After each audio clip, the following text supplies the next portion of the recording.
Bana, na tukio namba 4 ni tukio la Joseph Gwede dhidi ya kipa wa Simba Kasali, ambapo Gwede alifanyiwa madhambi na kipa Kasali, lakini mwamuzi akanyonya filimbi, hakuamuru mpira ule kuwa penati, na pengine hii ingemsaidia Singida Black Stars pengine kupata goli baada ya mkwaji huo wa penati. Na kusema za ukweli, Singida hapa hivi walionewa na muamuzi.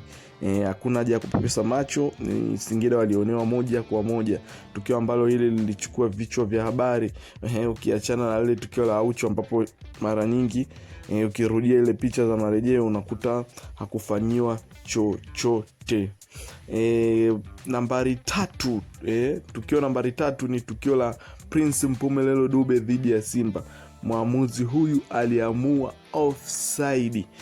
Ukiangalia picha za marejeo, ukiangalia mechi ile utagundua kabisa Prince Mpumelelo Dube hakuwa katika eneo la kuotea, bali aliyokimbia mabeki na mwamuzi wa pembeni kudhani kwamba ameotea, lakini lilikuwa sio tukio la kuotea. Hivyo Yanga walinyongwa katika tukio hilo hapo. Ni moja ya matukio ambayo yamechukua sana headline katika mzunguko wa kwanza wa ligi kuu. Na kama hujasubscribe, tafadhali sana subscribe channel hii hapa kwa updates nyingi sana za michezo. Ni moja ya tukio ambalo lilichukua nafasi na lilichukua kiusema za ukweli masiku na masiku, tarehe na matarehe kuelezea kwamba hapo ni vipi Prince Mpumelelo Dube alikuwa katika eneo la kuotea, kitu ambacho kisema za ukweli hakikuwa ilikuwa tukio la kiungwana, hivyo basi kusababisha kutofaidika na maamuzi ya mwamuzi. Tukio lingine, tukio namba 2 ni Prince Mpumelelo Dube tena again, mechi ya Yanga against Azam. Mechi hii hapa ilikumbwa na matukio mengi ya kimchezo, lakini tukio la mwisho kabisa lilikuwa hili hapa la Prince Mpumelelo Dube kufanyiwa madhambi ndani ya penalty box, na kulikuwa kuna contact kabisa, lakini kutokana na utashi wa mwamuzi akaamuru hili hapa lisiwe penalty, hivyo basi kusababisha Yanga kutokunufaika, na ilikuwa ni dakika ya mwisho ya mchezo. Pengine Yanga wangepata penalty hiyo na wangenufaika na penalty hiyo, wangechukua pointi zao 3 muhimu. Hivyo ni mmoja ya maamuzi mabovu sana ambaye amefanyika mzunguko wa kwanza, na waamuzi wa mechi hapa walifungiwa ndani ya miezi 3 mfululu.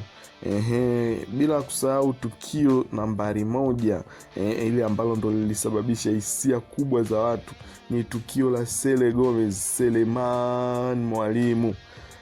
Ni moja ya matukio ambayo kusema za ukweli ni tukio nambari 1, ambapo goli la Simba la halali, ambapo bodi ya ligi ilikubali na ilikiri kwamba ni goli halali, ni goli la Selemani Mwalimu against Yanga, ambapo mwamuzi wa pembeni alionyesha kwamba Selemani Mwalimu ameotea, lakini ukiangalia picha za marejeo unagundua Selemani Mwalimu alikuwepo katika eneo la onside position. Na tukio hili hapa lilikumbwa na matukio mengi, huku Djigui Diarra alikuwa kidai na kumshinikiza mwamuzi wa pembeni kwamba Selemani Mwalimu kabla ya movement hii hapa aliutuliza mpira kwa mkono, kupitia shoulder, kupitia mkono wake wa kushoto, wa kulia wa kushoto, akati anashambulia.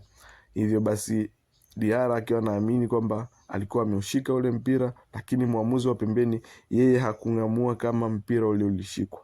Yeye mwamuzi wa pembeni alionyesha kibendera kwamba Selemani Mwalimu ameotea. Subscribe channel hii hapa.